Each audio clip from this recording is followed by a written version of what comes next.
Hello class 10th. Today we will be doing and solving your 12th chapters exercise questions. ठीक है, इन text questions हम बाद में कर लेंगे, लेकिन सबसे पहले हम आपके एक्सरसाइजेस के क्वेश्चंस कर लेंगे और उसमें जितने भी क्वेश्चंस हैं सब न्यूमेरिकल बेस्ड हैं, तो उसको सॉल्व करना नेसेसरी है। एक सजेशन मैं ये ज़रूर दूंगी कि इस वीडियो को देखने के पहले अगर आपने बाकी के थियोरेटिकल वीडियोस नहीं देखे हैं जिसमें चैप्टर्स को समझाया गया है तो आप प्लीज़ उसे पहले देख लें, क्योंकि अगर आपने थ्योरी नहीं समझी होंगी, कॉन्सेप्ट्स अगर क्लियर नहीं होंगे तो ये न्यूमेरिकल्स को सॉल्व करना आपके लिए इम्पॉसिबल हो जाएगा, प्रॉब्लम हो जाएंगी, आपको नहीं समझ में आएगा। तो आई वुड सजेस्ट कि first you watch those videos that has been posted in Google Classroom and then you watch these numericals videos. तो ये पार्ट 1 है जिसमें मैं जितना हो सके एक्सरसाइजेस के क्वेश्चंस कर लूँगी, सॉल्व करूँगी, उसके बाद फिर हम पार्ट 2 में बाकी के एक्सरसाइजेस के क्वेश्चंस कर लेंगे। टोटल 18 क्वेश्चंस है, इसलिए धीरे धीरे करके हम उसको समझेंगे। बहुत ज़्यादा मुश्किल नहीं है। अगर आपको जब आप ये वीडियो देख रहे हैं तो आपके पास आपका नोटबुक और पेन होने चाहिए। मेरे साथ साथ अगर आप सॉल्व करेंगे तो आपको अच्छे से समझ में आएगा। So let's get on with first question. ठीक है, जल्दी से हम पहला क्वेश्चन देख लेंगे।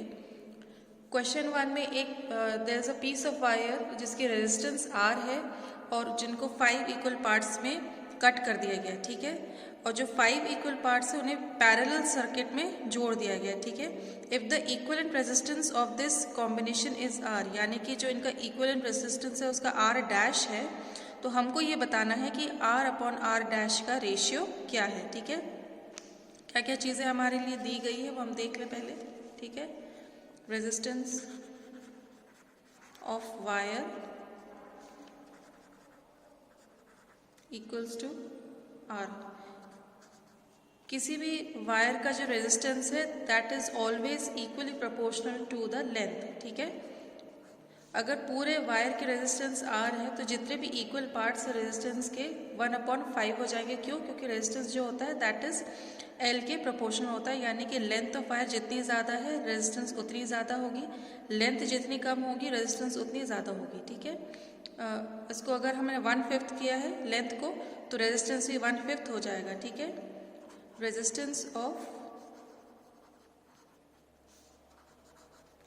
each equal parts equals to R upon 5। और इस 5 इक्वल पार्ट्स को हमने पैरेलली जोड़ा है, तो जो पैरेलल का जो इक्वल रेजिस्टेंस होता है वो क्या होता है 1/R डैश इक्वल्स टू जितने हैं 5 है यहाँ पे तो हम 5 कर लेंगे, तो यहाँ पर हो जाएगा 1/R1 plus 1/R2 plus 1/R3 R4 and R5। R dash क्योंकि क्वेश्चन में मेंशन था इसलिए हमने उसको डाल दिया है। ठीक है, सारे 1/5 है तो R डैश जो R है वो इसमें अपन R/5 कर देंगे। ठीक है, 1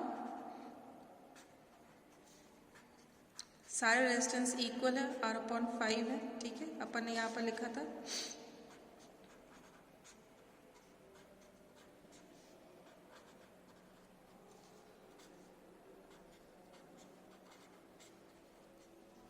ठीक है, तो यहाँ पे इसको अगर अपन रिवर्स कर देंगे, क्योंकि यहाँ पर 1 है तो क्या हो जाएगा, रिवर्स कर देंगे तो 5/R हो जाएगा। तो यहाँ पे इस तरह से हम लिख देंगे, सॉरी 5/R।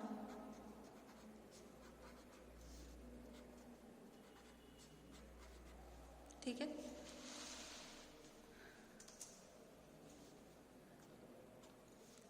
अब यहाँ पर अगर हम 5/R कॉमन ले लेते हैं तो क्या हो जाएगा,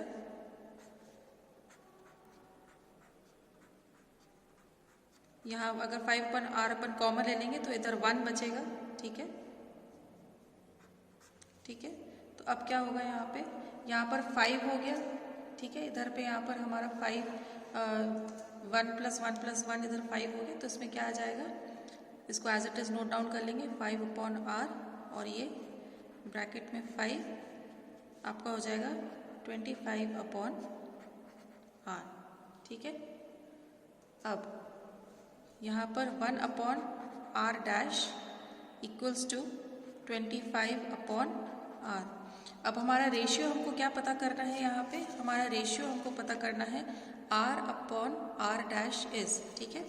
तो यहाँ पे आपका हो जाएगा r/r' इक्वल्स टू r क्या हो जाएगा 25/1, ठीक है। ये क्यों हुआ है, क्योंकि हमने r को इस तरफ लिया है और 1 इधर चला जाएगा, तो जो रेशियो होगा r/r' वो 25/1 आएगा। 1 को हम कैंसिल कर देंगे और फिर आंसर आएगा आपका 25। तो यहाँ पे जो ऑप्शन दिया हुआ है कि सॉल्व करने के बाद जो r/r' का रेशियो है वो क्या आएगा, the correct answer will be D, ठीक है। डी यहाँ पर करेक्ट आंसर आएगा 25, ठीक है। Moving on to the next question. Question 2 है which of the following does not represent electrical power in a circuit, ठीक है। कौन सा टर्म जो है यहाँ पे इलेक्ट्रिकल पावर को रिप्रेजेंट नहीं कर सकता, ठीक है। उसका फॉर्मूला हम लिख लेंगे P is equals to V into I, ठीक है। और हमको पता है कि V की वैल्यू क्या होती है, IR होती है, तो हम यहाँ पर क्या लिख सकते हैं IR इंटू आई, ठीक है। यहाँ हम साइड में लिख सकते हैं V is equals to IR, ठीक है। तो यहाँ पर क्या हो जाएगा I²R, ऑलराइट।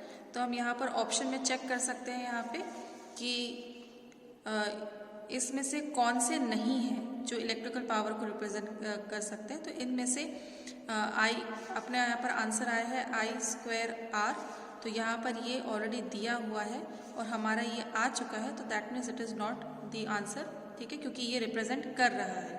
हमको ये पता लगाना है कि कौन सा फॉर्मूला है, कौन सा ऐसा अरेंजमेंट है इक्वेशन का जो इलेक्ट्रिकल पावर को रिप्रेजेंट नहीं कर रहा है, ठीक है।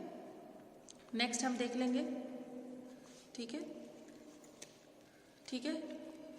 VI तो फॉर्मूला ही है, ठीक है, तो उसे हम चेक कर लेंगे, ठीक है। तो V² अपन ये वाला पता कर रहे हैं V²/R, ठीक है।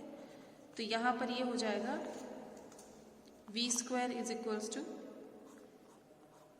I²R²/R, ठीक है। क्यों यहाँ I² और R² है, क्योंकि यहाँ पर हमने V² किया है और V is equals to I into R होता है, ठीक है। Potential difference is equals to current into resistance, तो V is equals to I into R, और अगर V² कर देंगे तो आपका आ जाएगा I² एंड R², ठीक है। तो इसलिए हमने यहाँ पर इसको ऐसा कर दिया है कि I² इंटू R² को हमने यहाँ पर R ही कर दिया है, ठीक है। यहाँ पर R से ये स्क्वायर कैंसिल हो जाएगा, क्या बचेगा I²R, ठीक है। फिर भी वो चीज़ आ रही है यहाँ पर I²R, ठीक है।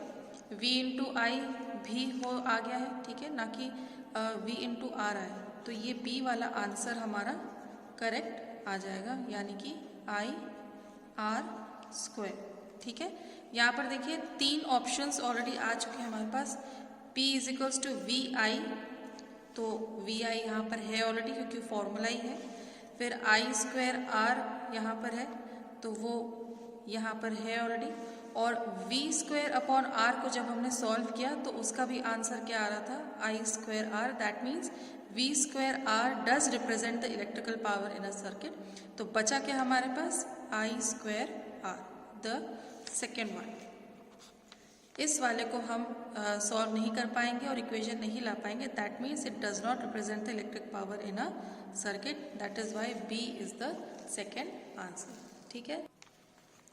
थर्ड क्वेश्चन यहाँ पर लिखा है an electric bulb is rated 220 watt and 100 volt, यानी कि 220 वोट का वोल्ट सप्लाई करेंगे तो वो 100 वॉट का वो देगा, लाइट देगा, ठीक है। जब वो अगर 110 वोट देगा तो वो कितना पावर कंज्यूम करेगा, ठीक है। यहाँ पर हम फॉर्मूला लगाएंगे P इक्वल्स टू VI। ये वाला फॉर्मूला हम इस्तेमाल नहीं कर सकते हैं, उसका कारण हम बताएंगे बाद में, ठीक है। यहाँ पर फॉर्मूला आएगा P is equals to V square upon R, ठीक है। V हमको पता है कि 110 वोल्ट है, लेकिन हमारे पास R नहीं है, ठीक है। तो यहाँ पर केस फर्स्ट हम देख लेंगे। पहले चीज़ हम ये देख लेंगे कि जब पोटेंशियल डिफरेंस 220 वोल्ट है और पावर 100 वॉट है, ठीक है। तो P is equals to V square upon R. P is 100 watt, V is equals to 220 और is equals to upon R, वो तो अपन को फाइंड आउट करना है, ठीक है। V स्क्वायर है तो यहाँ पर क्या आ जाएगा 220 इंटू 220, ऑलराइट। R को यहाँ अगर अपन ले जाएंगे तो क्या हो जाएगा, R equals to 220 into 220 upon 100, ये दोनों कैंसिल हो गए, that is 22 into 22 equals to 484, ठीक है। ये आपका आ गया रेजिस्टेंस, दैट इज ओम 484, ठीक है। अब रेजिस्टेंस तो चाहे कितना भी वोल्ट हो, कितना भी पावर हो, रेजिस्टेंस चेंज नहीं होता है। तो हम केस 2 में अब चले जाते हैं, ठीक है। केस 2 में क्या हो जाएगा, यहाँ पे वोल्ट इक्वल्स टू 110 वोल्ट और रेजिस्टेंस हमने यहाँ पर निकाल लिया है, ठीक है। वोल्ट कोई भी हो, रेजिस्टेंस चेंज नहीं होता है, it is constant in every appliance, ठीक है। तो अगर एक बल्ब है उसमें अगर रेजिस्टेंस 484 है तो वोल्ट चाहे कोई भी हो सेम रेजिस्टेंस रहेगा, ठीक है, 484 वोल्ट। अब यहाँ पे जो पावर है वो है 110 वोल्ट और रेजिस्टेंस क्या हो जाएगा जो हमने फाइंड आउट किया है 484 ओम्स, ठीक है। हमें निकालना है power consumption, P is equals to V square upon R. V is equals to 110 into 110 upon 484, ठीक है। 11 से ये 10 टाइम्स में जाएगा और ये 444 टाइम्स में जाएगा, फिर ये 10 टाइम्स से और ये 4 टाइम्स में जाएगा, तो ये हो जाएगा 100 अपॉन 4, आपका आएगा 25 वोल्ट, ठीक है। तो यहाँ पे आंसर यहाँ पर उन्होंने दिया हुआ है, तो इसमें यह आंसर आएगा 25 वॉट, ठीक है। यहाँ पर जो पावर है वो आपका आंसर आ जाएगा 25 वोट, ठीक है। Coming back to the question कि हमने ये वाला जो फॉर्मूला है इसको हमने क्यों नहीं लगाया है, क्योंकि यहाँ पे जो क्वेश्चन अगर आप देखेंगे ध्यान से तो यहाँ पे हमने क्या चेंज किया है, वोल्ट चेंज किया है, ठीक है। यहाँ पर भी 110 है और इधर 220 वोल्ट है। यहाँ अगर हम वोल्ट चेंज करेंगे तो करंट को भी क्या करना पड़ेगा, चेंज करना पड़ेगा, it will not be the same. यहाँ हमको करंट चेंज अगर हम करेंगे तो प्रॉब्लम हमको सॉल्व करने में परेशानी हो जाएगी, दैट इज़ वाई हमने यहाँ पर P is equals to V square upon R किया है, जहाँ पर हमको करंट जो I है, करंट है, उसको कहीं पर लाने की ज़रूरत नहीं पड़नी चाहिए, ताकि वोल्ट जो है वो जो चेंज हो रहा है उसे हम रेजिस्टेंस के थ्रू और रेजिस्टेंस के थ्रू पावर को डिटरमाइन कर सकते हैं, ठीक है। अब ये फर्स्ट 3 क्वेश्चंस मैंने सॉल्व कर दी हैं। सेकंड पार्ट में मैं बाकी के 3 to 4 क्वेश्चन सॉल्व करने की जल्द से जल्द कोशिश करूँगी। तब तक आप इसे सॉल्व करें, अपनी कॉपी में लिखें और अगर कुछ डाउट है तो मैं फिर से उसको समझा दूँगी, लेकिन प्लीज़ आप लोग खुद ये कॉपी में लिखें, सॉल्व करें, 2-3 बार सॉल्व करें, तब जाके आपको कॉन्सेप्ट क्लियर होगा। ऑलराइट।